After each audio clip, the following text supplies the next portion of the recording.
Hello and welcome to the Ice Guys. This is the show that takes you into the world of the National Hockey League. Every game, every day, from a betting perspective. With pro sports handicappers, Ian Cameron, Alex B. Smith, and various guests from the world of hockey and sports betting. And now, here's your host, Ian Cameron.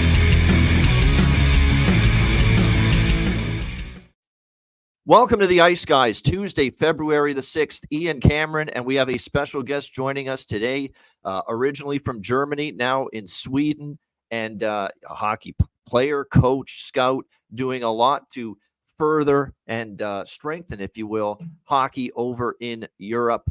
It is a very interesting story about this man's background, and we're happy to have him on this show, William Von Gottsche.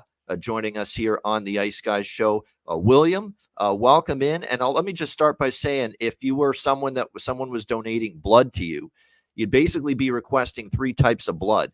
You know, a little German blood, a little Finnish blood, and a little Swedish blood. Yeah. Because you've got a little bit of all three, as you were saying to me before the show, in you. But it's great to have you on the Ice Guys show. Welcome, and tell us a little bit about your hockey background. Thank you, Ian, for introduction here. No, I mean, as I said, before I started young playing hockey, I was also doing some other sports as well. But when I turned 15, then hockey was the sport I choose, and continue playing and coaching and helping out. And yeah, and then when I was 24, I think I had problems with my knee, and then I went away from hockey some years. And one of my friends actually asked me to come back and play again.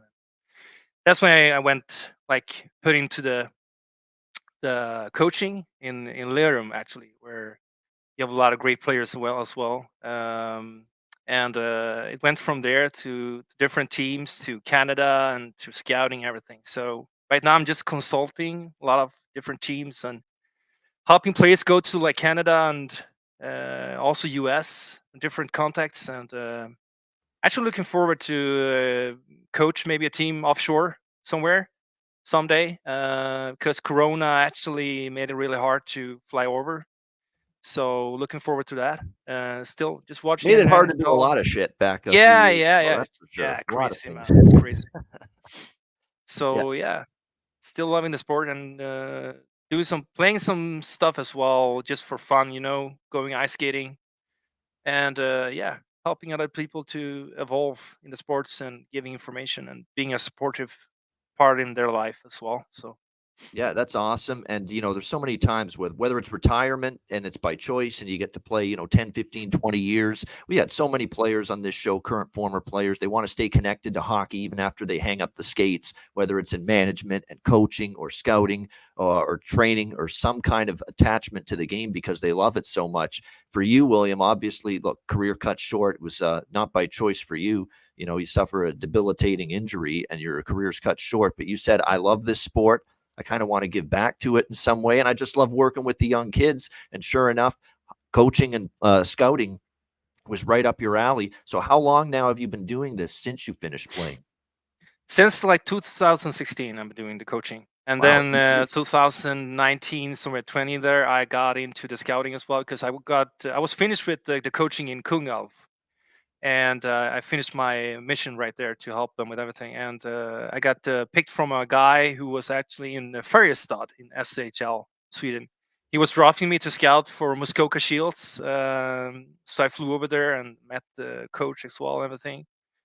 And then I got picked up by the team in Alberta, Ice Dogs, Slave Lake. So I was supposed to go coaching there, but I got the Corona fucked everything up. Sorry for the language. But no, that's all right. It's all good here. Okay. Anything goes. No, Corona, messed a lot of things up. So yeah, I continued to help them with the team and Slave Lake and coaching and trying to be a consultant, different teams in Sweden as well. I have a lot of players from Muskoka right now. I'm talking to, helping them get around. Also Swedish players, helping them as well go offshore. Just waiting for the next opportunity to train as well or coach out offshore. So that's where I'm looking at right now, and just doing some ice skating, playing some stuff, and doing some education as well. There are always new courses the hockey you call it in English, a hockey union, like the hockey union. Yeah, they Yep. were sending requests to come to like visit different NHL players from Sweden, visiting and having this kind of conference and stuff, telling about their career and everything like that. Just staying in it, being fresh and with fresh information like this. That's good. And But we were talking about the J18 league, William, of course, before we started, and this is the Premier Junior League, under 18 league, I should say, over in Sweden. Have you come across some kids that you've seen go through that program that you've personally worked with that have really made their way into the pro ranks over the 8 years now? You've probably been able to see people roll through that J18. yeah, And see I've them seen develop and turn into having pretty good careers now, maybe at this point. So tell us a little bit about some of those players you've been dealing with. I actually, when I started coaching in Lerum, I actually have some of the kids actually go to Frölunda as well in Sweden. And that's a real big step for them. And I asked them, I was so proud of them when they made this step, and they said, yeah, it's because we have a good coach. And I said, yeah, because it's like you need to have all the educations and all this background and also have this experience with kids. And I have a lot of cousins. We have like on my mother's side, like 40 or 50 of them. And a lot of them I have taken care of when I was younger. And this is like, when you get this experience, then you have an easy hand with kids and know exactly how to do it and how to talk to them, how to motivate them. Because I have a really good coaches as well when I was growing up in different hockey clubs, and that kind of experience, sticks with you. Like, okay, this is how we handle the kids. This is how we talk to them. Like this is how we motivate them to do this. Like, and I mean, these kids, they're coming right now from different ages. They're so intelligent. They're so smart. Like, I remember when you and me, we were younger, like we were going around drooling, the snot was coming out. We had no clue what we were doing. But these kids, like, I still have no 7. clue what I'm doing on an ice rink, William. I can't even skate without falling ass backward on my ass. So, that's why I'm doing this instead. Yeah. Yeah. But I mean, you have kids like coming up like 10, 11 years old, and they're doing these tricks. I've seen also in Canada and US, also in Europe. Even like China and even in Japan, they're doing the tricks like you're like, shit, I was not through even the legs, doing that backhand roof Yeah, shot oh my through the God. legs. I mean, crazy shit. Yeah. Yep. Because they're evolving, because they have information, they have good coaches, like they can learn so much just watching YouTube. Like, so we need to like embrace this and face the new evolution of the kids, and with new thinking and everything. Like, we cannot do it like we did it before. We need to take it to a new level, and it's so fun to even see NHL young players coming up, even the junior hockey national championship that was here in Sweden, in Gothenburg, for different teams from all around the world. Like, seeing that and how they evolve, like, yeah, it's crazy. It's so fun to see it. I love seeing people evolve and like going forward. Like, I'm always so happy to see them success, and getting the things they want, and I mean, get the things they're working for. I mean, and also from Kunga, we have a lot of players who went far, really far, and got a good contracts. Like, and they were picked like from like 15 or 16 years old. They were picked for like to this SHL in Sweden team, really good teams. So That Swedish Elite League, as you know, William, it's a very good league to prepare players to play professional hockey at a high level. It's a very defensive league. Like, if you're going to play in the Swedish Elite League, you better back check. You'd better play a 200-foot style of hockey game, because it's going to be tough for you to stay at that level, because defense and just being structured as a team, that's basically demanded, in the Swedish Elite League. That's a league that is well known, even over here in North America, for being, you got to play with structure and you got to play with defense. And each individual has to be a good player, not only with the puck, but away from the puck, if they're going to make it and stick in the Swedish league. Mm-hmm. Yeah, they have to have everything. It's the wideness. It's like the industrial thing in Sweden as well. We have the wideness. We don't have just one angle. We have every angle. Yep. That's the thing we are teaching them, the kids growing up, from littles. We want them to have the angles and have the wideness of it and the strength to do everything. Like even if you're forward, you have to have the thinking of a defensive player or the center as well.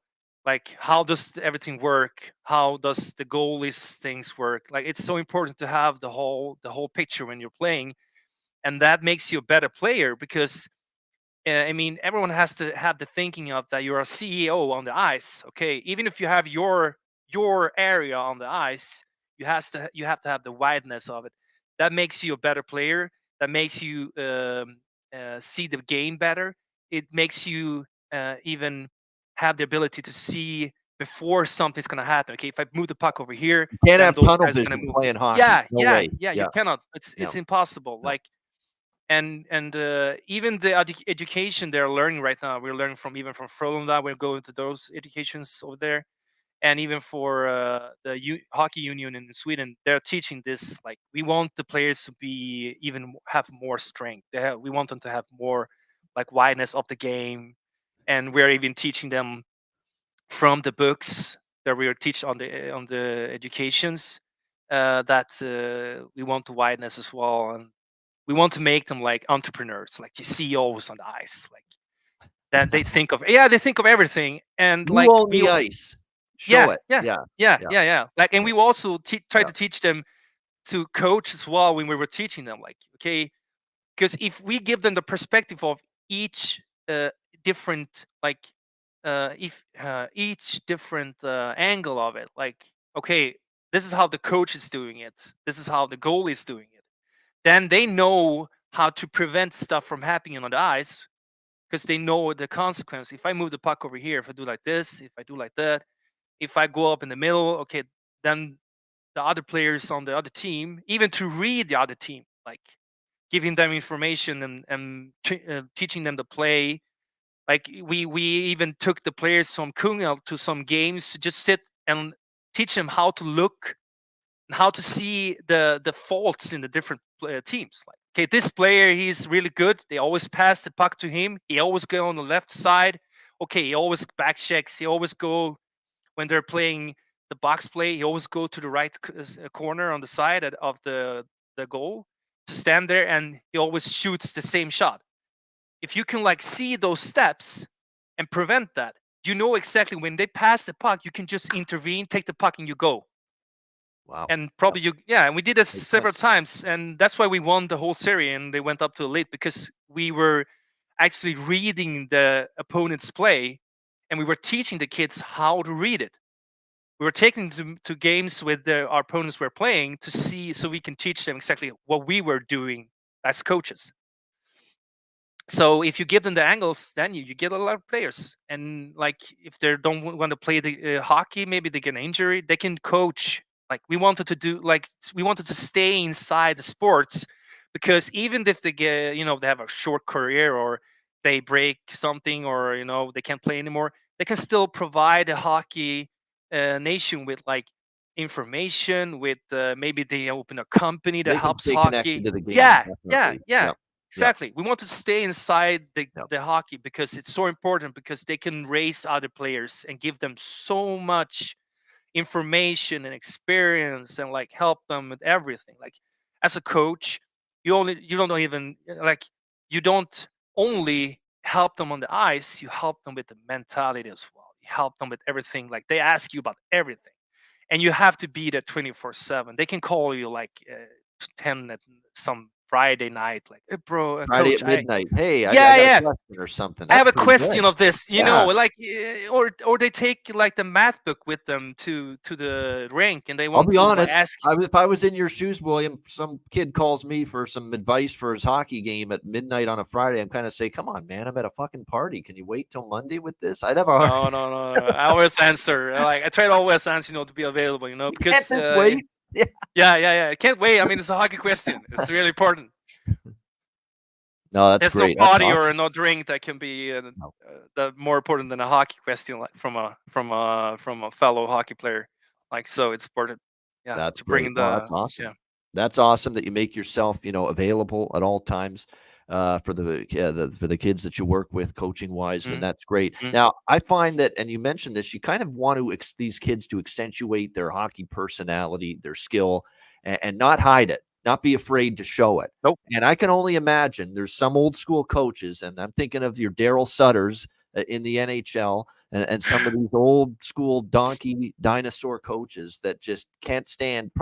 They probably about to have a spasm or a fit when they watch some kid pull off the Michigan move these days in the NHL, or a backhand roof job through the legs. Any kind of shot like that, and you've got those old school dinosaur coaches saying, I can't let my players do that. That's not the way you're supposed to play the game. But things are changing now. It's 2024. Yeah. Skill level is as high or higher than it's ever been before. And if you can pull off these kind of maneuvers, dangle through the legs, dipsy-do, and be able to pull off a Michigan lacrosse style move and score a goal with it, you guys, from the sounds of it, say, hey, if you've got the ability to hone your skills and improve your skill level to be able to pull off a move like that and be able to score a goal in that style, go for it. We support you 1,000%, right? Mm-hmm. I mean, if you don't do it, if you don't do the mistakes, you would never learn. Like, we had some players in the Yate in Kunga as well. I told them, like, if you try to bait the opponent player, the right wing player, because he always goes higher. I know exactly the play this team uses, and I said, try to bait him down. And I said, how? You're really good with the stick. You can do some moves and maybe tunnel him, and he would be gone. Then the center and all the defenders will like move upwards on the ice, and that will make it possible for you to do a pass through them. And we're gonna have the left forward coming up. It's gonna be a left forward against the goalie every time, and we did it. He said, bro, but our old coach said we cannot do the maneuvers behind the goalie. I mean, okay, if you lose one goal, that's nothing. Like, if you're doing this and you manage to do it, you're gonna learn to do it next time better. And he did it, and he managed to. We got like 3 scores by doing that. Just to pass on the corner, they did the same thing every time. We just baited them down to the corner. He made a maneuver, and the right wing forward came down, and the left wing as well, and the center went up, and the defenders also rose. So it was behind the red line. It was clear. Just pass the puck, easy. It's all about the used. Oh my God, I don't know the name in the word in English, but the strategy. Yeah. If you have a good strategy when you're playing. Yeah. It's like you're playing a game, like strategy you're playing in the zone, offensive zone. Yeah. It's like you're playing. Yeah. This is how I talk to the kids. Like, if you want the kids to listen, you have to talk something that they know, like Battlefield, Fortnite. Say something like that, and you have their attention if you're talking about Fortnite on PlayStation. Oh my God, they're gonna listen everything you say. So if you're talking Fortnite, say, when you run into a guy, he has a sniper. You need to know exactly how to take him down. And you're baiting him. The same in hockey. If you can use the same thinking in the hockey, it's a strategy. If you can use the same strategy to bait them or to lure them, we want the play to be easy. We want minimum energy loss when you're playing. Don't do like this energy loss moves when you're like so tired because you did this skating. Instead of thinking, okay, if I pass the puck over here and I move over here, this guy's going to follow me. I'll be open in the middle. I can just go. We want them to use the same thinking as they use when they're playing the games, because it's a game. Hockey is a game, and it's all about how you're thinking of it. And you have to think at a high level of speed too. Yes. You got to think fast. It's not just move fast and be in the right position. You got to think fast. Yeah. And also how you're moving is affecting the other team's players, because if you're moving the right way and you're luring them, they're going to follow you, and you're going to open up space on the ice that your mates can go, and you can pass the puck easy. Exactly. As long as you don't have that tunnel vision. If you've got the whole scope of the ice open, you're keeping your eyes, your eyes got to be wandering eyes, if you will. You've got to be able to see the options when they're there, because look, it's a high rate of speed, this sport. You've only got that 1 second, 2 seconds maybe to make that decision that you need to put yourself in a position to be in a scoring situation, a scoring play, a scoring chance, if you will. Yeah. Yeah. And I mean, that's when we were teaching this, me and my fellow coach, they were like, "No, this can't be like it can't be this easy." And when we showed them on the ice, they were like, "It works. It actually works." I said, "Yeah, well, because the hockey is not like it was before. Everyone was so big, they were just tackling and crushing each other. You were losing so much energy by doing this." And I know it's TV and in NHL and SSL, they in the Swedish leagues as well, they do a lot of tackling. It's of course it's cool, they think, but you can also get an injury or injure something if you're doing it the wrong way. Instead of playing it smart, you will lose lesser energy and you will make the game go faster because you're using the eyes and their opponent's minds instead of just going around like a gruff. If you've seen the poor ice hockey before, because it was the same in Sweden. Everyone was so big, I remember we were at the gym. Everyone wanted to have huge muscles because that was the hockey was about, tackling people. And even now we have some teams on the SHL in Sweden that are still big, but then when they meet maybe like Frölunda, you can see it's a total different team. Yeah. They are small. They have more strong muscles, but they're faster, more flexible, more agile, and they're thinking more instead of just being brutes on the ice. You can see it. That's why they're so far ahead, Frölunda. When you're at their education, you talk to the guys that are doing the exercise for their SOL team, and also for the younger kids and J20 like this and J18 and U16. They're talking about, like the skiers. They're doing the same exercise. They want a slim body, strong at the edges, far out, so they can go up and down fast and do this like Ovechkin, lying on your back doing the backflip in the goal. One of the more incredible goals you'll ever see when he did that. Yeah, exactly. Arizona. It was a crazy goal I've seen. Yeah. That. They're working with the edges because you need to be slim. When you're slim, you lose less energy because muscle takes energy. It's all about the calculation. It's all about the math. Play Absolutely. smart. Yeah.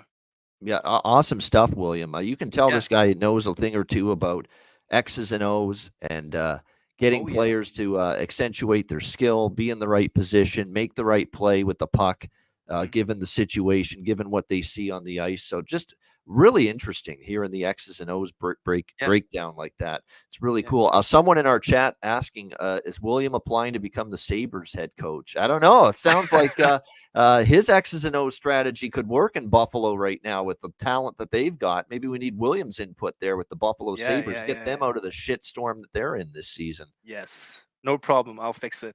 Yeah. If they're calling, I'll fix it. Tage Thompson. Yeah. There you go. Yeah. 100%, no doubt. Before we get into the NHL, we'll, of course, as always, we'll preview the Tuesday night games here. We've got 8 of them in the NHL. I did want to ask, because you're in Sweden right now, what was the country like for hosting the World Juniors just recently around Christmas time? Obviously, it was an event won by the U.S. They won in the gold medal game against Sweden, unfortunately breaking the hearts of the home country there, the host nation. But what was it like for Sweden there, William, where you are hosting the World Juniors a month or so ago?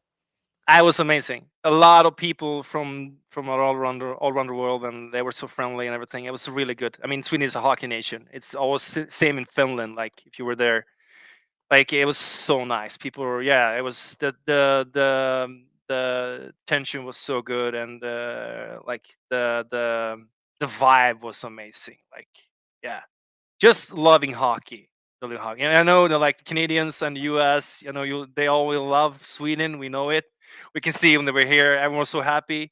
So it was really fun. I mean, sure, we lost, but I mean, you have to think in the long run how many juniors they have won before and the work they have done before. I mean, it's a that really was still a good very team. good Swedish team. Yes, very good Swedish team. I mean, they've amazing got surefire kids. NHLers. I was very, very impressed with so much of the talent on that World Junior hockey team for Sweden. It was very, very impressive. No question about that. I thought they played themselves well.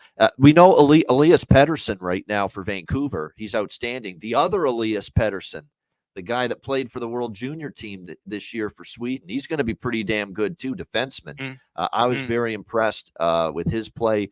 It was a really, really good team overall. Again, just very impressed with what I saw from Sweden, even though the U.S. beat them in that gold medal game. But that Axel Sandin Pellikka is going to be, I think, really, really good. Tom Willander, who's another Canuck prospect as well. So we're going to have a mini little Team Sweden going on with the Vancouver Canucks here in a few years. I mean, it's 14% of NHL players from Sweden, so it's kind of impressive right now. It's really proud of those guys, what they're doing, and I mean, we have a lot of stuff going on in Sweden as well. They have a lot of plans, building more ice rink as well, and expanding the sports even higher. So, like just like here in where I live right now, we're having the same ice rink since, I don't know, like 40 years, 50 years back, even more. Before they were playing outside. I remember my father, he was also playing outside the rink. He was actually one of the guys who were helping to build the old rink, and even his father. So I mean, it's a loving sport, and now we're getting new ice rink. I'm just so excited to see what this town can produce. I know we have 4 players from Frölunda. We have Christian Beckman. It's I'm just waiting for it. It's going to be ready next autumn.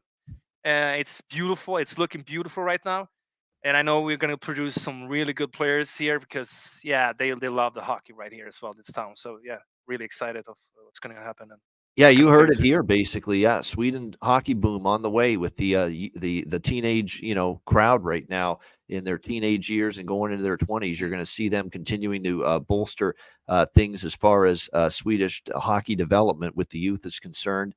And William's certainly seeing a bird's eye view of that from where he is right now. No question about that.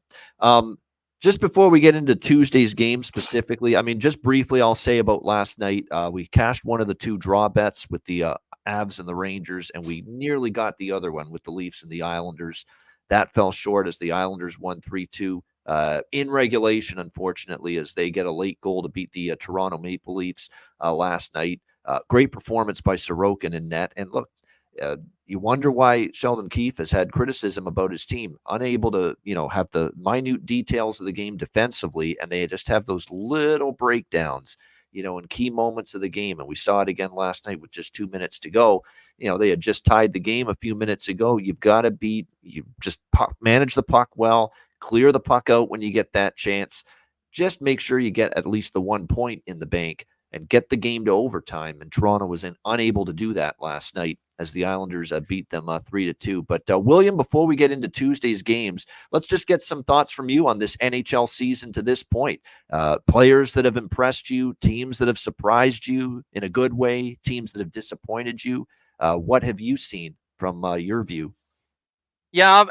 Usually I watch a lot of NHL. I'm going to make you really disappointed right now, but the last couple of months I have been really bad watching the NHL. Time difference doesn't help either. It is. I mean, the thing I've seen is great teams, a lot of new good players coming up from different countries as well, especially Leo Pedersen doing a really, really great job over there. I saw actually the game where you were talking about the Maple Leafs. Yeah, they were under pressure, real under pressure. I mean, I've been in the same situation, like 2 minutes left. We were tied. We were playing J18, and I know exactly how they're feeling. Like a little mistake and you're gone like this. It could be someone falling over something or like some tripping on the puck or some missing something. The stress level like there is, you have to have it on in your head or you're gone like that. It's crazy how it can turn like from so fast from the where you could be like in the lead and then suddenly you're losing the game. Like it's that's the information I had. Yeah, I'm gonna do more watching NHL. Actually, I promise you. So I get more information next time. Absolutely, no, that's all right. It's all good. That's what I'm here for right now. I'm like Connor McDavid and Nathan McKinnon and Sidney Crosby, and I guess you could say even at Pedersen. We'll throw a Swedish connection in there. They carry their teams a lot of nights. I'll carry you here through the through the Sorry. Tuesday show here and through these Tuesday games that we Perfect. break down. So let's get into it. We will begin with the Dallas Stars taking on the Buffalo Sabres. We've got Dallas -150, road favorites. The total 6.5 here in this game. You look at Buffalo, a team that they're 10 points out. I never say never, but it's now or never for Buffalo. Like if they're going to entertain any possibility of making a run to get into the postseason, it's got to start with a big-time win streak coming out of the All-Star break. Are they capable of it? I'm not sure. I know they beat the Sharks and the Kings before the break, so they actually went into the break on a 2-game win streak. And 2-game win streaks have been rare for this Sabres team, but can they keep that going? And obviously they're facing probably a better team than either San Jose or, of course, LA struggling, at the time that the Sabres played them. So we'll see how this one plays out. Jake Ottinger, of course, all-star goalie Jake Ottinger in net for the Dallas Stars. Ukko Pekka Luukkonen will get the start for Buffalo. They do have a couple of critical injuries, one up front, one on the back end. Very disheartening to hear that Matthias Samuelsson is going to be out for the rest of the season for the Buffalo Sabres. He's actually one of their better defensemen as far as defending in his own zone. And to not have Matthias Samuelsson for the rest of the season, very disheartening here for this Sabres team. And Jack Quinn, who, I'm starting to become concerned about just the injuries this guy's had to deal with. Last year he missed time, early this year he missed time, and now lower body injury. He went through surgery yesterday, and now he's going to be out for the next 8 weeks for the Sabres. So very, very disappointing news there. This is a really tricky game. I mean, I'm not first game out of the break. I'm not looking to lay a big price, so I'm not looking to lay it with Dallas here. But do I trust the Buffalo Sabres? I don't know. I really don't know about that. Let's also not forget there's one little thing to keep in the back of your mind. Now, it was last season. It was a long time ago, almost a full year ago. Wasn't the same Buffalo roster that we're going to see tonight. We've seen some changes. There's a lot of the same players, but there's a couple new faces, namely Eric Johnson, Connor Clifton, specifically on the back end. The last time Buffalo played Dallas, last year, March the 9th in Buffalo, embarrassing it was. It was 10-4 for the Dallas Stars in that game. It was obviously a humiliating night for the Sabres. They got completely crushed in that game, giving up 10 goals. Dallas outshot Buffalo 49-29. 10 goals allowed, all of them by Eric Comrie, who, of course, is currently not with the team at the moment. But just an absolutely disheartening performance by the Buffalo Sabres. And actually, I shouldn't say that. Comrie is the backup goalie to Luukkonen. It was Devin Levi that sent back down to Rochester. So that's always in the back of your mind, that if you're Buffalo here, there's going to be a lot of the same players. There's a lot of players that were on that team that lost 10-4 to Dallas last year. They're here again this year. And, that's the Skinner and Thompson and Poso and Peterka, Middlestat, Tuck. I'm not saying that's going to be at the, on the bulletin board for this game that, hey, we lost to Dallas 10-4. We got to shape up. But there's no doubt there's going to be, I think, a little bit of extra incentive for Buffalo. But I just don't know if I can trust them to beat the really best of the best teams. So for me, this is going to be a game where I think I like the both teams to score in the first period over. Small lean to the full game over as well. That's basically what I would be how I would be approaching this game. The Dallas Stars, a very good team, William. What do you think of them? What do you think of the Buffalo Sabres? And what do you think of this matchup? Yeah, I actually saw the game when they lost 10-4, and I totally agree with what you were saying. Yeah, it was embarrassing. I don't know what the hell was they doing. But as you said, they had a guy who was carrying them through that, and they don't have the same guy this year. I've been a fan of Buffalo Sabres, actually. I have too. I grew up a Sabres fan. They're my team. Yeah. I was actually a try not to say that too loudly fan these days, but they are my team growing up. Yeah. I think you could be surprised by the Sabres this one. Actually, I think they could be surprising because I think they're feeling the hurt from the last game.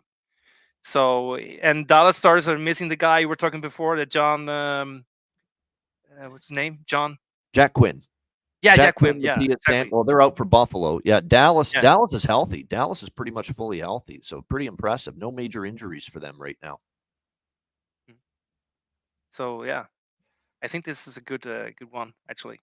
Yeah, there you go. So I think William sounds like he might be leaning a little to Buffalo here as a live home underdog. The draw, maybe. I mean, we did see Dallas, you can't ever say Dallas draw is not a bad consideration. 3 of the 4 games before the break went to overtime, so the draw might be worth a look. They just have a knack of not putting away the below average teams and the mediocre teams. We've seen it repeatedly from this group. The last 2 wins before the break, Washington and Anaheim, they needed overtime, for both of those games. So, it's not exactly a team that puts their foot down on the gas pedal for 60 minutes. But Wyatt Johnston, I do like props for him. We talked about him. As long as he stays on the top line, it's worth a look.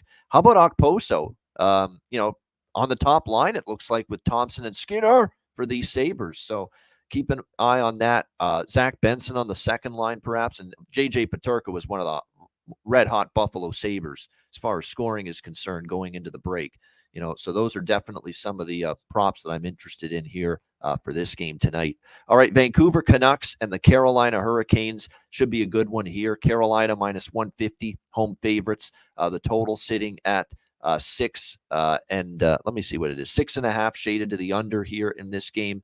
Big news for the Carolina Hurricanes, and that's that Pyotr Kochetkov is making his return and will be the starting goalie tonight for the Carolina Hurricanes. He has not played since January 11th. That's the game he got hurt against Anaheim. He's been unavailable for the last 7 games, but finally ready to return from the concussion that he suffered against Anaheim that night. 7-1-2, a .931 save percentage in the 10 previous starts for him in net before that injury. So good to have him back for sure for this Carolina team, no question. Vancouver comes into this game off the break. A lot of Canucks at the All-Star game. And after what I saw from Toronto last night, and look, they didn't play terrible, but they had a lot of players at the All-Star weekend festivities in Toronto, and it kind of looked like it at times with just their puck management and the defensive blunders that we saw from Toronto in that game. That does worry me a little bit about Vancouver in particular, because they had a bunch of guys at the All-Star game over the weekend. And, coming off that, I'm not sure you're going to get that. There's something a little like I am not betting against Vancouver at this price. Not a chance am I doing that. There's no way I would endorse Carolina at this price against Vancouver, who's right now, I think, positioned themselves very nicely as far as Stanley Cup contender is concerned, with the acquisition of Elias Lindholm from the Calgary Flames, just to really make that team even more complete. So it's a fascinating matchup. And sure enough, not only is Elias Lindholm making his Vancouver Canucks debut tonight, first game following the break and since the trade, but this is the team he originally started his career against, Elias Lindholm, the Carolina Hurricanes. So how can you not endorse Elias Lindholm to score a goal or to get an assist or maybe to pick up a couple of points tonight against his old team in his Canuck debut? Why not? And look, I know he's only got 9 goals on the season. Everybody's made a big fucking deal out of the lack of offense for him so far this season. But what Elias Lindholm brings to this team is very, very solid outside of just the offensive component. If the offensive component comes along for Elias Lindholm here with this Canucks team, great. But it's not the be-all and end-all. What he is going to give this team more than anything else is responsible defensive play. That's more important. He's going to win faceoffs. He's going to be responsible, play a 200-foot game. He's going to give you some leadership as well in the dressing room. Not that they don't have any, Vancouver. They've got plenty, but he's just another veteran player to add to the mix. So he's going to give this team a lot. If the offense gets back to what Lindholm did when he put 40 goals up with Calgary, great. But it's not the end of the world, because they've got enough players to be able to score goals and make it happen offensively right now for the Vancouver Canucks. So the one thing that's keeping me off Vancouver, though, is the fact that I didn't love what I saw of all the Leaf players coming out of the break. I worry about that here for Vancouver. I think the price is incredible. You're not going to get the Vancouver Canucks plus 130 very often. And I probably am going to end up, before puck drop, taking a small bite on this Vancouver price at plus 130. But there are some concerns. There definitely are some concerns about this particular spot here for Vancouver going into this game. It is worth noting, by the way, this is another one. I hate to be a broken record, but the draw, the game in Carolina last year with these two teams, The Canucks won it 4-3 in a shootout. We have seen Vancouver go to overtime back-to-back games before the break, so it's not a bad option for a draw as well here with the Canucks and the Hurricanes in this game. What do you think of these two teams in this matchup here, William? Vancouver, Carolina.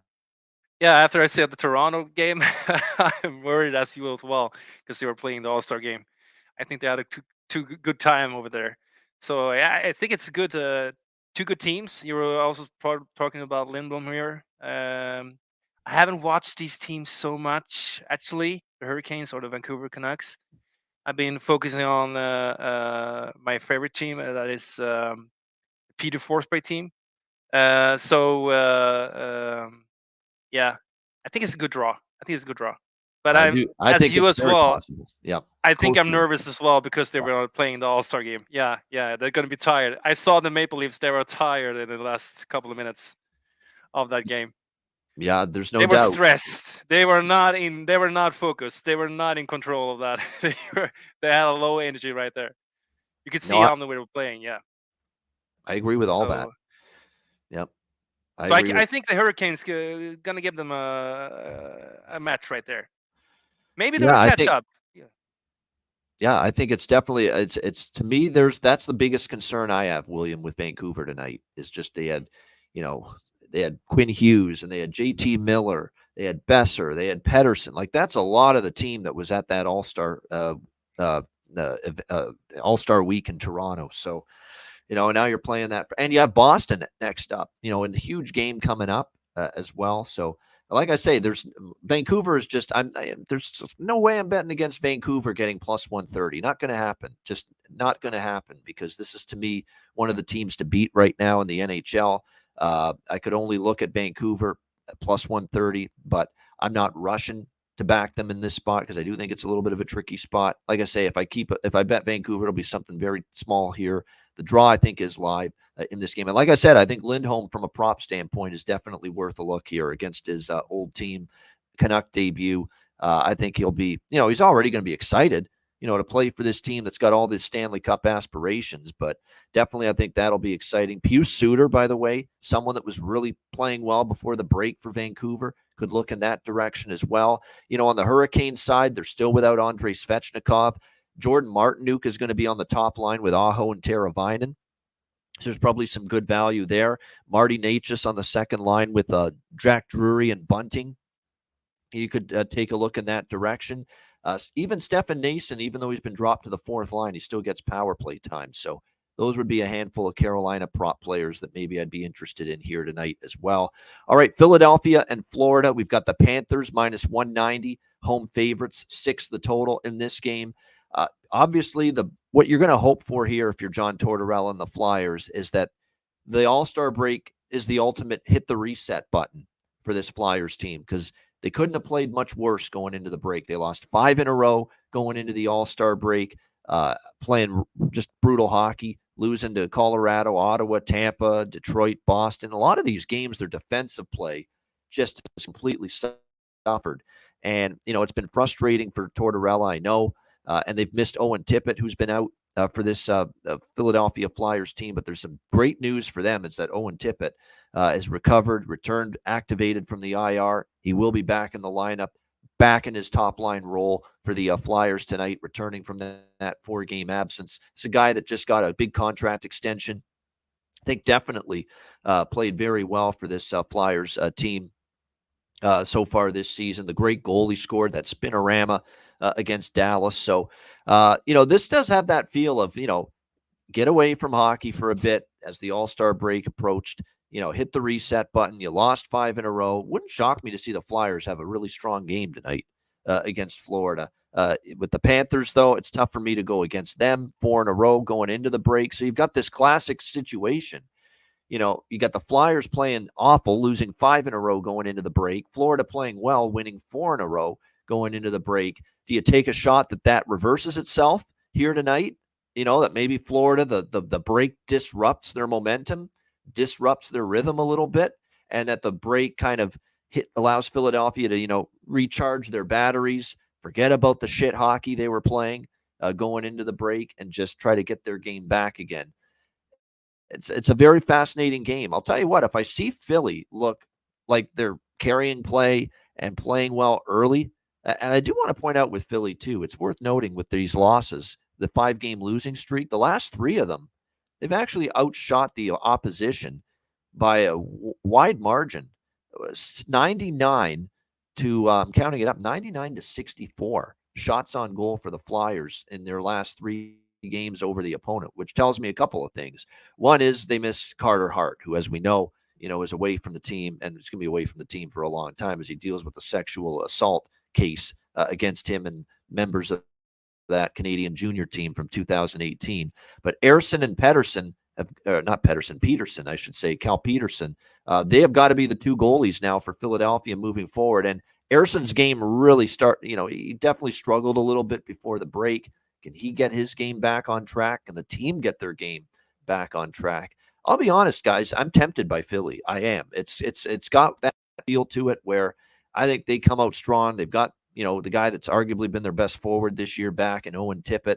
Stolarz, not Bobrovsky, getting the start in net for the Florida Panthers as well. So definitely lean to the big dog taking a shot here with Philly. It's just got that feel to it for me that Florida going into the break, riding a high, maybe gets stunted by the break and the days off, and maybe Philly uses the break to kind of recharge the batteries, hit the reset button, and come out of the break swinging with a much stronger effort tonight. So that's the way I'm approaching it here. I'm taking everything lightly for the most part coming out of the break, but I don't think taking a shot with Philly in this spot's the worst thing in the world. And if you look at for Florida too, a lot of their games haven't been easy. Like even some of these wins that they got right before the break, the Islander game, the Pittsburgh game, they went to overtime or a shootout. So keep that in mind.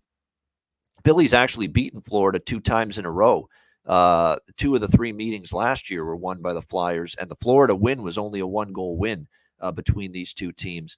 As far as the total in this game, 4 straight overs. So look, I know 2 unders last night would concern me a little bit, but I would certainly lean to the over here just based on the fact 4 straight head-to-head meetings, Philadelphia versus Florida, have gone over the total. William, what do you think here, Flyers, Panthers? I mean, I've been in a situation where we've been losing. I was playing as well. Like we have 5 losses. It's a great thing to ask you. What do you think as someone connected to the sport? Is it good coming out of the team struggling going into the break? You're going into the break. Who is it benefit the break? I haven't seen the talk going on in the dressing room, but I could say that they're stressed. There's going to be some angers and some conflicts right there because they're losing so many games like that. And the Panthers, I know they're if you're riding it and you have a streak, if you're not careful enough, you could end up losing that streak because you're getting too much confidence of it. And I mean, and they have been on a leave now. I think that the Flyers gonna take this one. I that's what I'm believing because they're gonna come in with so much energy, Because if you're saying, as you said, they have a lot of shots against the goal, and the Panthers been struggling even when they were winning. So I think they're low on energy, but it could also be a turn on that the Panthers come with new energy because they have been sharpening up the things that they were missing because they were having such a fight to win those wins. So yeah, this is going to be a really interesting game. That's what I'm going to say. So, but I think the Flyers it's gonna happen something there, and they're gonna bring the energy. I think. I think so too. I don't think this is going to be an easy game for the Florida Panthers tonight. That is just my my thought there. Is that? But they really have to keep on pushing because if they have a 5 streak loss and they're probably low, even if they're coming with a new energy, they're going to be low on energy. Probably it's going to be sitting right in the head. It's going to be not on just only on the ice. It's going to be in the head of them. Like, can we do this? It's going to be a struggle for them. But if they find the energy to just keep on pushing, I think the Pen is going to have a real struggle. They have to get the first goal, Williams. What's going to happen for Philly tonight? If Florida gets the first goal, that could be the time when the negative vibes just roll right back in for Philadelphia again. So you're going to see them lose it, or maybe they have the energy. They're going to struggle. Maybe they get the Panthers get the first goal, and then they just push through it. But if the Flyers get the first goal, you're going to see a lot of energy just dropping off, especially negative energy. I know exactly how they're feeling right now. I've been there. Both the Panthers. I've been there with a 4-streak lead, and we met a team that lost like maybe 8 games or something, and we lost against them because we were too confident. Right. And we did this, we were relaxing, and they were just pushing it. And we came in too lazy in that game. Our mindset were something. Yeah, we're the best. We're gonna win this, and that's you have to be careful right there with the energy. Like, so I think they're gonna have a struggle against the Flyers. No doubt. Should be an interesting game because, like I Oh say, yeah, this is that classic situation coming out of a break. Team that was playing well going into the break versus a team that was struggling and on a losing streak going into the break. Do the trends continue? Does Florida keep rolling? Does Philly keep struggling? Or do we see an upset tonight? Do we see a stunner where Philadelphia gets back on track? All right, Montreal, Washington. We've got the Capitals -160, home favorites, 5.5 the total. So I have basically all season committed to whenever the Washington Capitals are north of -130, north of -150 as a favorite. I'm going against them, and that's exactly what I'm doing here. I do like Montreal here plus the price. I just think in this game, Washington is starting to come back down to earth. Okay, we knew it was going to happen at some point, and now it is. They lost 4 in a row. Going into the break wasn't much better for Montreal. They were only 1-4 in the 5 games going into the break, but they did beat the Islanders and Patrick Waugh. And they lost a tough one in overtime, 3-2 to Pittsburgh, where they were able to get back and tie that game, or they actually led that game. Pittsburgh ended up coming back, tying it, and then winning in overtime. Samuel Montembeault and Charlie Lindgren, ex-Montreal Canadiens goaltender, facing his old team, but not the same Lindgren that we had seen earlier in the season. Suddenly, the wheels are coming off, but he hasn't been as sharp. He's given up 14 goals in his last 3 starts, a 3-game losing streak right now for Lindgren coming into this game tonight.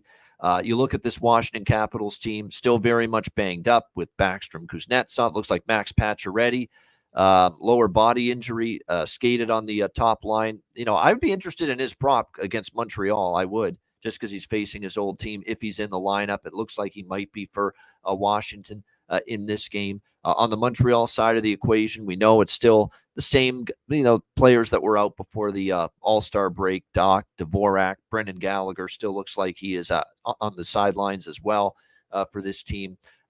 Slavkovsky on the top line, I think worth a look as far as props go moving forward. And of course, now this is the first game after they traded away Sean Monahan, so there's some shuffling going on. And it looks like Tanner Pearson is a guy that's going to move up to the second line to fill that role. And it looks like they've also called up Lucas Condotta here from the Laval team in the AHL, although he's only got 13 points, 5 goals in 40 games down there, but it looks like he'll be on the third line. Yeah, Gallagher is a suspension. That's right, for the hit before the break.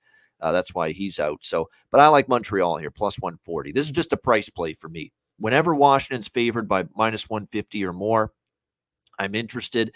And yeah, for the Capitals props, Terry, it's 100% true. I mean, you got to look at, I would look at Pacioretty if he plays, just because he's facing his old team, his initial team, Montreal.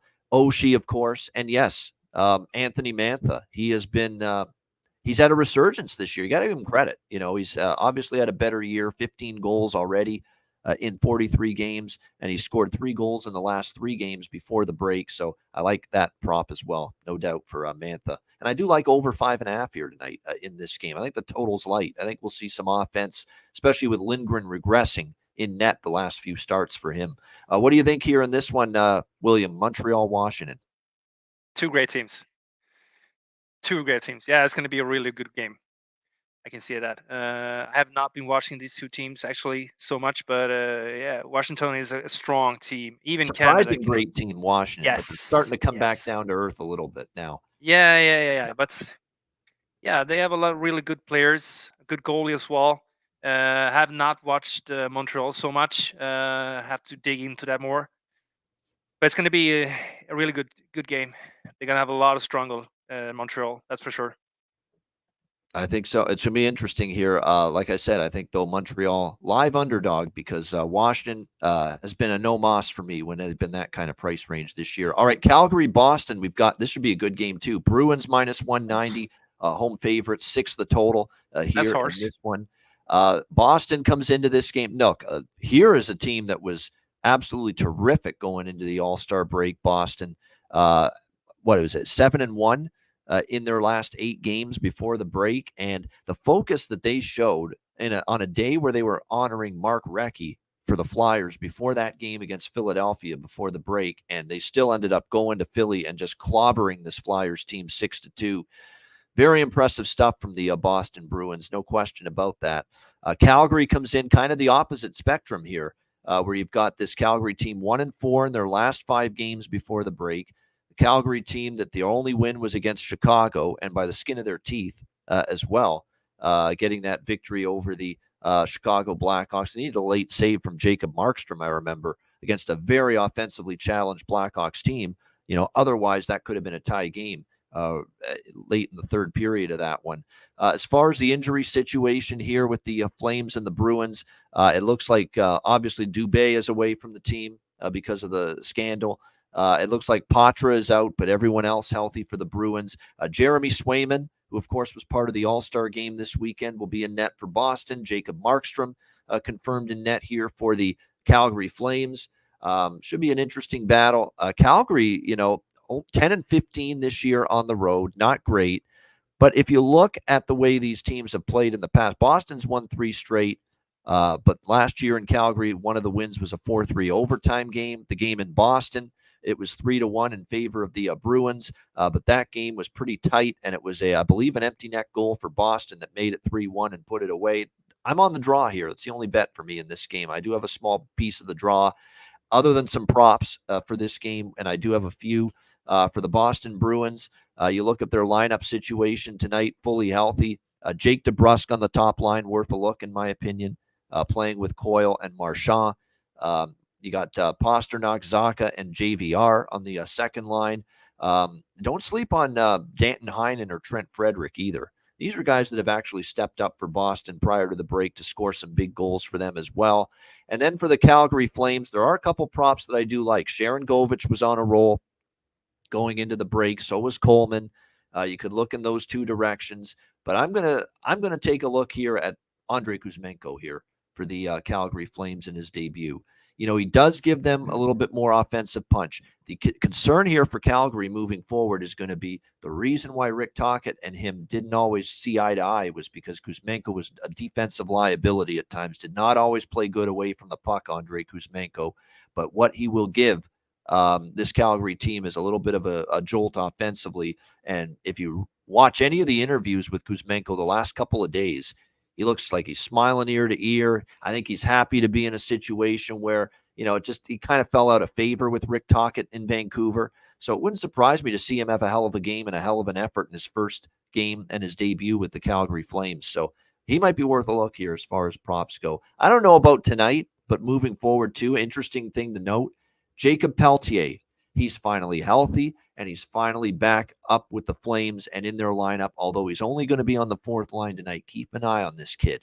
He's got skill, he's got talent, and I think if he gets more ice time and Huska ends up trusting him a little bit more, he eventually is going to be someone that's going to become a bit of an offensive spark for this Flames team. So keep an eye on him, Jacob Pelletier, back with the team playing on the 4th line tonight. What do you think here? Good game here, William, Calgary, Boston. Oh, Horse minus 190 on the Bruins. They've Big been they were playing really good, the Bruins. So yeah. And with the new guy you were talking about before, the young kid, I think they're gonna have a hard time with that guy this game if they give him more space to play. And Calgary Flames, good team as well, been doing well.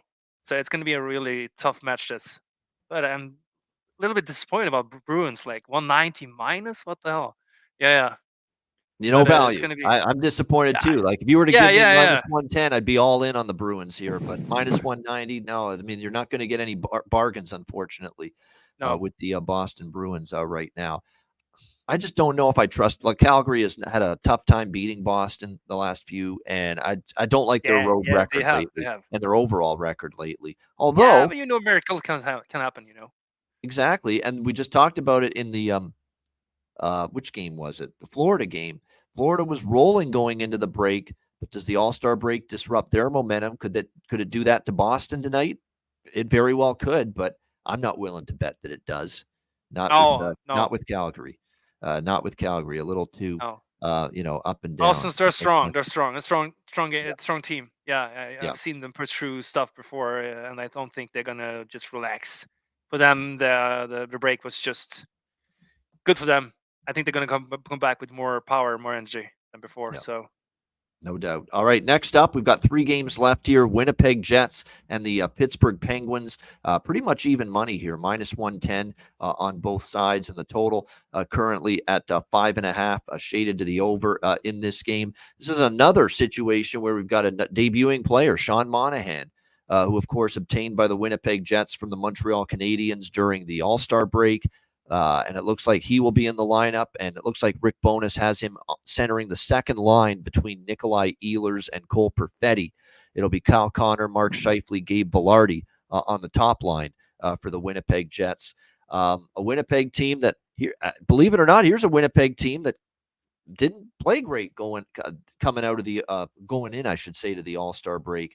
3 straight losses, albeit 2 to Toronto and 1 to Boston. Pretty good hockey teams, so you can't really quibble too much. Pittsburgh, on the other hand, they had lost 3 in a row, and then they won their final game before the break, coming back to beat Montreal in overtime by a score of 3-2. We'll see how this one transpires tonight, but I'll tell you this right now. You got a Winnipeg team that, to me, is the superior team. They actually have more road wins, 14, than Pittsburgh has, 12. And you're going to give me an even money price. I think you're going to get some a requisite degree of focus from the Winnipeg Jets, knowing they lost 3 in a row and dropped 3 straight going into the All-Star break. So at this price, I am not passing up Winnipeg -110. I think it's one of my favorite sides on the board here on this card. I think it's a cheap price for the superior team here in this game. You got Hellebuck in net, of course, for the Winnipeg Jets. That is confirmed tonight, and it will be, of course, Tristan Jarry for the Pittsburgh Penguins. But, to me, there's a big difference between these two teams. Pittsburgh on their best night, they've got offensive capabilities. Pittsburgh on their best night, I don't even think they can play average defense on their best night. That's where the difference is between these two teams. You've got a very good defensive team in the Winnipeg Jets with one of the best goalies in the NHL with Hellebuck, and you've got a at times nightmarish defensive team for the Penguins. And I honestly don't know what you're going to get from the Pittsburgh Penguins in net from Jarry one night to the next. Some nights he'll be good, but he's had a lot of nights where he's been pulled and he's been giving up goals he shouldn't. So to me, it's very easy, straightforward decision. And what I love, too, about backing Winnipeg at even money tonight is because I think I'm going to get their best tonight because they know they lost 3 in a row going into the break, didn't sit well with anybody. I think there's some onus that, hey, let's get back on track. There's going to be excitement and adrenaline running through the team with Monahan making his debut. So all things, for me at least, point to Winnipeg here, -110 tonight. What do you think here, Jets, Penguins? I mean, if I look at the roster, Winnipeg has a lot of good players as well. Morrison's with 27 assists, and but you have Crosby. It's going to be a struggle right there. And it's shocking to think, William, what they would do without Crosby. Crosby has actually, they're only as good as they've not. He had has a team in himself. Just let him on the ice by himself. They'd be down near the bottom without Sidney Crosby this year. Yeah. He is owning the ice every time. He's a magician on the ice as well. I mean, if you look at this side I'm looking right now, it's actually the bet is higher on the Penguins than on the Jets. So I think it's going to be a really hard game, but I think the Pittsburgh is going to take this one. There you go. I think it. Yeah, Pittsburgh. It tell you what, the points that are at stake tonight, it's like life or death for Pittsburgh. They've got to put a run together if they're going to be a playoff team. So it feels like the urgency should be higher for Pittsburgh, but at this price, to me, it's just, for me, a team I trust a lot more, and that is Winnipeg here in this one. As far as props, like I say, I think the Monahan props, why not? first game with the team. Velarde, of course, he's back. He's always a threat, so there's some props to look at on the Jets side of the equation. I'd maybe consider Drew O'Connor. Like, obviously, Rust, Crosby, and Gensel, and Riley Smith is back now for the Penguins, but Drew O'Connor on that second line, there's definitely some value with him in that spot. All right, Colorado, New Jersey. We've got the Avalanche, of course, losing in overtime last night to the New York Rangers. So it's back-to-back for them. New Jersey, it's their first game following the All-Star break. We've got the Avs, a slight road favorite, minus 115 in this game. The total 6.5, pretty much across the board. You know what? There's a couple of things. I really like about this game. What I like about Colorado is you got them off a loss, definitely following last night against the New York Rangers. New Jersey hasn't played in a while. Now, New Jersey is going to have Jack Hughes back. I better double check on that. He was practicing. We'll have to double check, but I think he is supposed to be back tonight because he was practicing yesterday. The fact he was back on the ice and practicing, it certainly led me to think he was going to be playing here tonight. The fact he returned to practice. Actually, you know what? I'm not so sure just yet that he's going to be back tonight. He was at practice, but I don't see him ruled in just yet for this game tonight. So we'll see. It may be still a little bit premature to say he's back. I think it's still going to be another few games, but that is key because the moment he gets back, and I've said this all year, the record of the New Jersey Devils with Jack Hughes and without Jack Hughes, it's been extreme, the difference. There is no question about that. But, I look at this situation here with Colorado. I think the fact that they played last night, they've got a game under their belt. New Jersey's playing the first game in a long time for them. I think in the first period, Colorado's worth I don't know about win the game. I lean Colorado, but I think in the first period, it's a good situational bet here. Okay, they got a game under their belt. The first 20 minutes really could be a problem for the Devils in this matchup. Plus, New Jersey at home all year, I don't know how to explain it, but they've just had such a very disheartening record this year at home. They've done their best work on the road, 14 road wins compared to just 10 wins here at the Rock at the Prudential Center here in New Jersey. So to me, I like Colorado, but in the first period in particular, I do like both teams to score in the first period. I like the over in the first period, and I like the over in the full game. Of the last two meetings between these two teams, 7-5 Jersey in Colorado and 6-3 Colorado in Denver earlier this year between these two teams. And when you look at the New Jersey situation, Nico Daws, Vitek Vanacek, you're not always sure what you're going to get in net night to night with them. We don't have projection or confirmations yet, but I expect Vanacek for New Jersey, and I definitely expect Justus Onninen, the Finnish goalie, 23 years old, to get the start tonight for the Avalanche after Georgiev got the start last night, and they also waived Ivan Prosvetov. So that makes room for Onninen, I believe, being the backup goalie moving forward for the Avalanche. The problem with that is, while his numbers in the minor leagues have been pretty solid, not so far has it translated to the NHL level. He made just that one start earlier this year in Ottawa. He gave up the 4 goals on 40 shots in that game. Actually didn't play that bad. They actually won the game, but they got a lot of goals for him, 7-4. But last year with Colorado, .854 save percentage, 3.59 goals against. 2 years ago, .863 save percentage, 4.33 goals against average for Onninen. So, yeah, Justus Onninen still has a lot to prove. I think we'll probably see goals early and often here tonight in New Jersey. What do you think here in this one, William? Colorado, New Jersey. Yeah, my favorite team. Yeah, of course. Yeah, I'm all in on Avalanche right there. I mean, as you also said, the last meeting they had, they lost against, they won against the Devils. So I mean, yeah, it's going to be a tough time for the New Jersey Devils to take this down. Avalanche is on a streak. They're going to totally take this. And as you also said, the new goalie, the Anunen, I hope they put him in. It's going to be really fun to see him play. I'm not sure, maybe. But it would be a really nice play for him to win this game with him in the goal.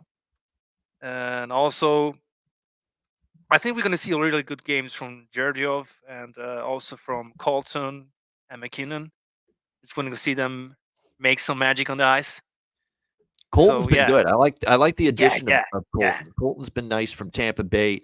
He's been with a team that's won. He's fit in nicely. There's no question. So, and like I say, because I think we're going to see a lot of goals here. Like I said, I like both teams to score first period, over 6.5 full game. It's a good prop game. Anyone on that second line, I would target. Parise didn't do a whole lot last night, so I'd pump the brakes on him. He's trying to work it. And remember, this guy's like in his late 30s now, almost 40. You got to let him get up to game speed. But I think that second line, I could see them doing some damage. Logan O'Connor's been really good lately. He's been a good player prop bet lately. Colton centering that line. And how about Miles Wood? How can we not take a little Miles Wood here tonight for this for Colorado team against his old team, the New Jersey Devils? So you would think Miles Wood definitely is going to want to bounce back. Yeah, Parise tonight because of the old team angle. Yes, Cuban with Parise, but I don't know. I didn't see Parise make a huge impact. Looked like he's going to need a few games. But this thing with the player against his old team scoring, it's really uncanny. Look, Pierre Engvall last night for the New York Islanders against Toronto. He was able to score against his old team. That guy had one goal in the last 20 fucking games.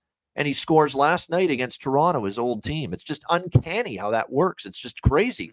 How many times a player against his old team, he'll find a way to score a goal. So if you believe in that, I definitely like Miles Wood more than Parise. But if you believe in that with Parise as well, definitely you could see that happening. But I like Miles Wood in particular. That one definitely makes a lot of sense to me. Parise, you could sprinkle a couple bucks, but I don't think he's got his sea legs just yet. This guy hasn't played hockey in a very long time. So I think it's going to still take him, a little bit of time to get up to game speed, be at his absolute best here with this Colorado team, no doubt. Probably 1-2 seasons. It takes time to get back if you're being off it. I mean, thinking his condition. I mean, with everything, the strength, everything, thinking on the ice, skates, everything. To just make that function when you've been off so long, it takes at least 1 or 2 seasons. Maybe 1 season if he's really good and he has really good trainers helping him up in a good mindset. But he's gonna have a lot of trouble as well because the mind's going to play with him, the negativity. Like if he's on the ice and he makes this, this basic mistakes, he's going to have a tough season, in front of him. Tough to get back into the swing of things quickly. Yes, I agree with that for Zach yes. Parise, no doubt. All right, the final game, maybe one of the most intriguing games of the night because we know what's on the line here for the Edmonton Oilers as they go for their 17th straight victory here tonight against the defending Stanley Cup champion Vegas Golden Knights. A win for Edmonton tonight would tie them with the Pittsburgh Penguins with Mario Lemieux, Jaromir Jagr, Kevin Stevens, Tom Barrasso, the legend Scotty Bowman behind the bench, and that 92-93 Penguins team for the longest winning streak in NHL history. A win tonight ties the record for the Edmonton Oilers. Minus 150, though. My goodness, as road favorites here in this game. Total 6 shaded to the over.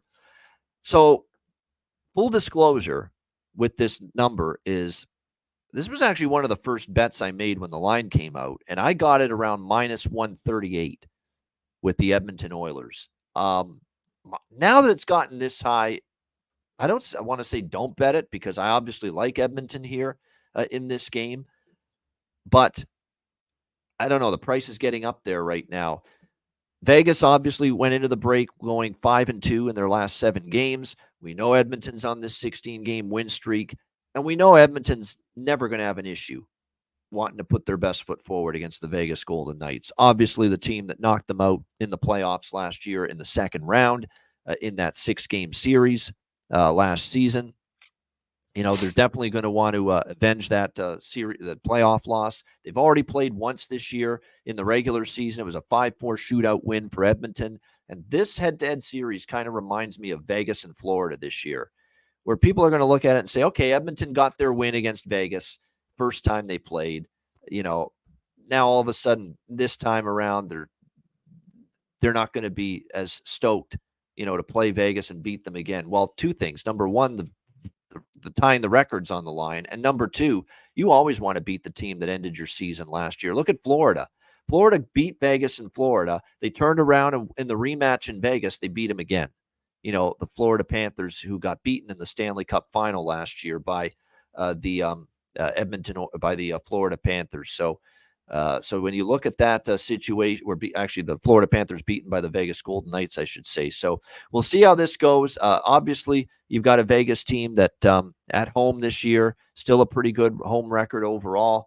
We'll see how it goes. Stuart Skinner in net for the Oilers, Aiden Hill for the Vegas Golden Knights. It's just an outstanding hockey game. There's no question about that. Edmonton's got everybody healthy. That, to me, could be a difference maker. We look at Vegas. The All-Star break really didn't get many of their absentees back in the lineup. Theodore's still out. Jack Eichel is still out. Will Carrier's still out. And Pavel Dorofeyev has really played well for them in a top six forward role, upper body injury, and is going to be out for this game tonight for the Vegas Golden Knights. It'll be his second straight game that he's missed. So still a lot of key players missing in action here for Edmonton. I would say this, if you're going to take Edmonton now, I wouldn't take it the money line straight at this price. I would look for something better. I'd look for a first period puck line or a regulation price or a -1 potentially. But yeah, -138 for me is what I took overnight. And I just said, you know what, Edmonton on this roll, the schedule is going to get tougher. That's the one, detractor you can say for Edmonton, is that the schedule has been home heavy, hasn't been overly taxing, and now they're going to face a pretty good Vegas team. But I think what cancels that out is the fact that Edmonton's got Vegas as their opponent. Edmonton's going to have an axe to grind with Vegas every time they play them until they beat them in the postseason. Edmonton is always going to take this game and treat it very seriously, in my opinion. And like I said, they're finding ways to win. And what makes me think that they can win tonight, keep the streak going, is that they're doing it the way you want to see them do it. Because if you're going to beat Vegas, you've got to be able to match them defensively. And Edmonton's doing that right now. Edmonton, during this win streak, they keep allowing 2 goals or less in 10 straight games to their opponent. They've allowed 2 goals or less. In fact, I think it even goes further than that, the streak of giving up 2 goals or less to the opposition. I mean, they are finally playing good team defense, and Stuart Skinner is playing at an incredible level of confidence right now for this team. He's been outstanding, and that's been the difference in Edmonton being able to put this win streak together, is how they're keeping the puck out of the net collectively as a team right now. So I'm on the Edmonton side here, but like I said, I got a better price on this overnight.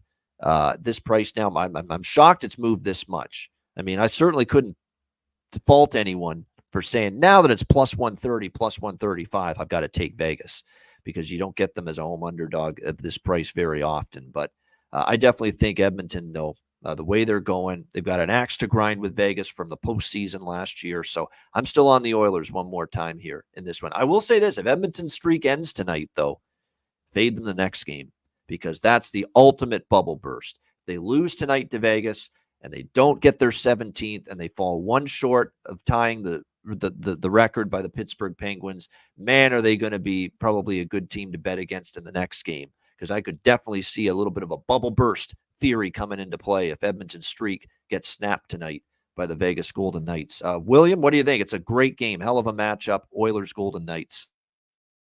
Yeah, 2 great teams. I'm looking, as you were saying, that they won against the Vegas, the last match they have. They have a lot of good players. And I mean, Skinner's been doing really good. And also Hyman. So I mean, it's gonna be a tough match. But I think the Edmonton's gonna take this one. As you're saying, they have been letting less goals inside for the opponents they were meeting. So yeah, but I mean, it could be a win for the Vegas as well. But I think the Oilers I'm on the Oilers side this one, actually. It's kind of sad they have -150 on this one. Here's a funny thing. What do you do with the total here? I'm not betting the total. What I do know is head-to-head, we've seen 3 straight overs with the Oilers and the Golden Knights, and obviously it was 5-4 when these teams played back in November. But Edmonton's gone under in 10 straight games. I mean, 10 straight to the under for the Edmonton Oilers coming into tonight. And we've seen nothing but 4-1, 3-0, 4-1, 3-1, 2-1, 3-2 kind of hockey from the Oilers during this stretch. So be careful with this total. I think it's a tricky total. I'm staying totally off this total when it comes to the Oilers and the Golden Knights. Like I say, I like Edmonton. I don't hate the draw. There's other draws I like more, but I don't hate the draw here. I might sprinkle on that just because we did see this game go to a shootout earlier this year with the Oilers and the Golden Knights. So, the draw could be in play here, no doubt, with Edmonton and Vegas here tonight. I don't want to make too much of a deal of the Ryan McLeod. I mean, obviously, that's his brother, Michael McLeod. What he's going through, I'm sure, is on his mind. Will it impact his performance negatively? Will he be distracted? I mean, I don't really want to go there. In fact, I think, if anything, hockey is probably a good thing for Ryan McLeod right now. Kind of, so he doesn't have to think about what his brother's going through right now. So I actually think, if anything, he'll play well, and he will be focused on the task at hand for the Edmonton Oilers, no doubt. But that's a hell of a game to end the night, no doubt. I'm very much looking forward to that. I'm sure everyone is looking forward to that Edmonton and Vegas game. Yes, good point. William Karlsson's back, I should say. That's the one guy that is back for the Vegas Golden Knights, William Karlsson, and a guy that's had a very good season for the Golden Knights, 32 points in 38 games before his injury. So a welcome sight for the Vegas Golden Knights to have William Karlsson, Wild Bill, back in the fold. Yeah, this feels like a Corey Perry scores a goal game. Vegas, it's going to be a physical game, a lot of bad blood. The playoff series last year, you could sense, Cuban, that this might be a game for Corey Perry to maybe dent the twine for the first time as a member of the Edmonton Oilers. So that's not a bad little bargain bin special there if you're looking at a goal prop with some value tonight in this game. There you have it. That is the Tuesday NHL card. Good stuff indeed. William, we'll let you go. You've done a great job. We appreciate it very much, and we'll look to have you back on the show down the road. But yes, good luck with everything you're doing in terms of your connection to hockey. Yeah, thank you. Thank you for the show. Have a good night. You too. There he is. We appreciate him joining us. William Von Gottsche. Gottsche. You could use Gucci as well, but I think there will be trademarks right there. There we go. Good stuff indeed, William. All the best. Good to talk to you. Bye-bye. Take care. There he is, William. We appreciate him joining us here on the show. We'll take care of some business now. We do want to tell everyone, patreon.com/iceguys, just $10 per month. Make sure you sign up and subscribe. Daily sides, totals, player props, goalie charts, totals charts, any exclusive Patreon betcasts. And by the way, we're going to be deciding on the dates of the betcasts for the rest of the month. We have our free-for-all public betcast for Super Bowl weekend this Saturday night, 6 p.m. Eastern. But we are definitely we are going to add more betcasts, and 2 of them will be exclusive to Patreon in the month of February. We're going to have 4 betcasts altogether, 2 public free-for-all betcasts, 2 Patreon exclusive betcasts. So the dates for those will be coming for the 2 Patreon exclusive betcasts. You'll only be able to watch or join us on the stream by being a Patreon member. So make sure you sign up, patreon.com/iceguys, just $10 per month. And of course, this Saturday, our Ice Guys Super Bowl weekend, Super Saturday NHL live betcast this Saturday, February 10th, 6 p.m. Eastern, with the start of the Colorado-Florida game. It's a pretty good Saturday night of NHL action. And again, you can DM or email me or Alex for a spot on the betcast, and we will make sure we send you the StreamYard link for the betcast before it begins this Saturday night, 6 p.m. Eastern. Make sure you join us. That'll be our pre-Super Bowl party, if you will, Saturday night before the big game, which happens 24 hours later. All right. Shout out to everyone in the chat. Hit the like button if you haven't done so already. It is Best Bets Bargain Bin Special of the night coming up in just a moment. But first, of course, we got to hear from our now daily sponsor of the Ice Guys show, Boston Hemp.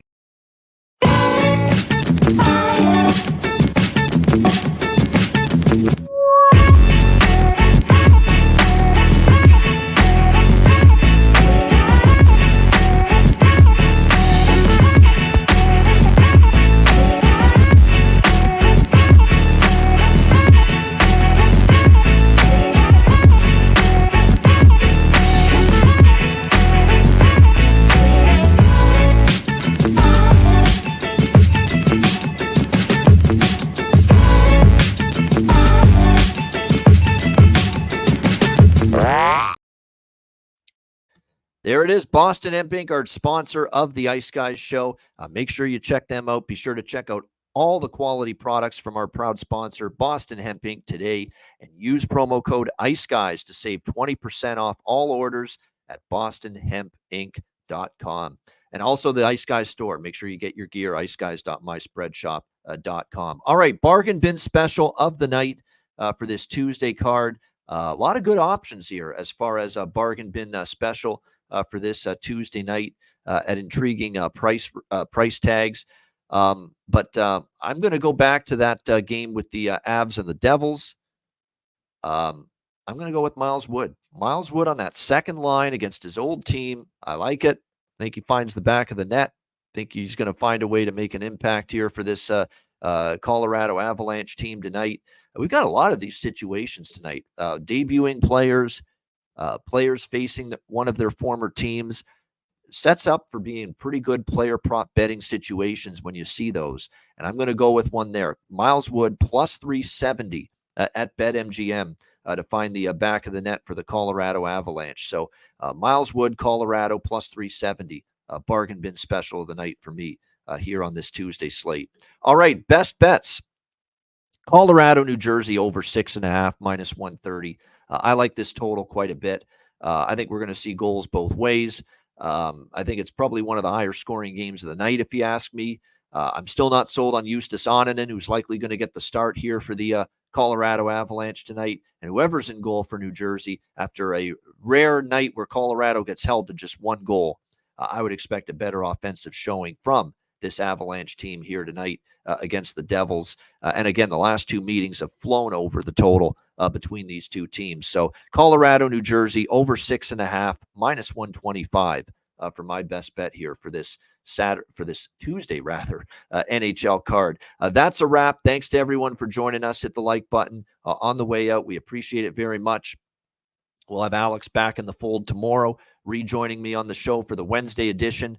So make sure you join us for that. And again, another reminder that once again, we've got the betcast on Saturday night. Very important.